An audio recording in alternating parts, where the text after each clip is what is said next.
धर्मांतरण पर जाति से जुड़े फायदे नहीं होंगे। जी हाँ, सुप्रीम कोर्ट का अहम फैसला सामने आया है। धर्म बदला तो शेड्यूल कास्ट की कानूनी पहचान आपकी खत्म हो जाएगी। साथ ही साथ सुप्रीम कोर्ट ने यह भी कहा है कि ईसाई या दूसरा धर्म अपनाए तो SC/ST एक्ट का लाभ भी आपको नहीं मिलेगा।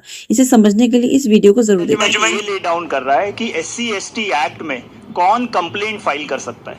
ये दलित क्रिश्चियन के ब्रॉड इश्यू जो पेंडिंग है उससे रिलेटेड नहीं है। ये जजमेंट इतना बता रहा है कि SC/ST एक्ट में जो कंप्लेंट फाइल होती है वो एक व्यक्ति जो SC/ST होगा वही फाइल कर सकता है। हमारे केस में फैक्ट्स ऐसे थे कि जो व्यक्ति था वो 10 साल पहले SC/ST छोड़ के क्रिश्चियन हो चुका था।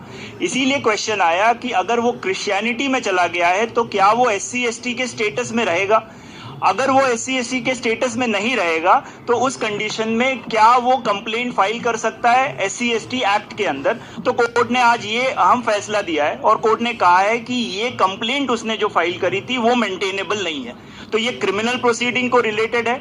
ये डिसाइड करती है कि क्या उनकी कंप्लेंट आज फाइल हो सकती थी या नहीं।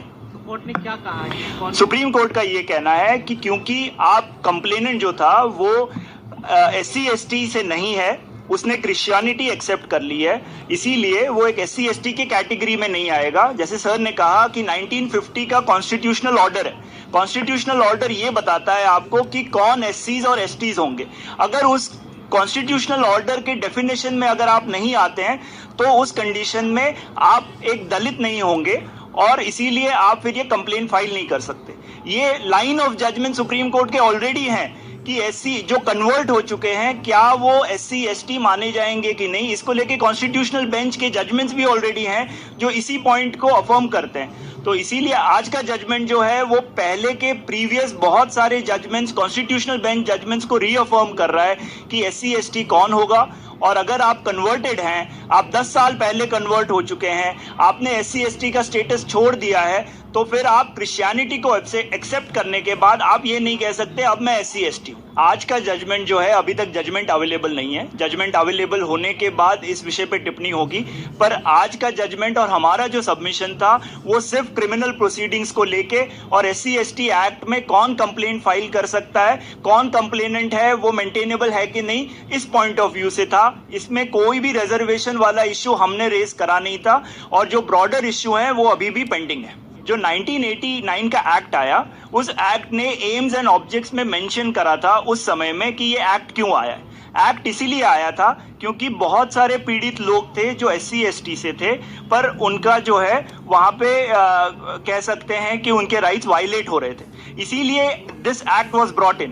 एक्ट ने ये कहा कि इन सब लोगों के सामने अगर आप SC/ST के सामने कोई गलत काम करते हैं, उनको आप गाली गलौज करते हैं, उनके सामने आपने कोई एलिगेशंस करे हैं जो गलत हैं, तो ऐसे कंडीशंस में वो जाके इस एक्ट के अंतर्गत कंप्लेंट फाइल कर सकता है, वो FIR रजिस्टर कर सकता है।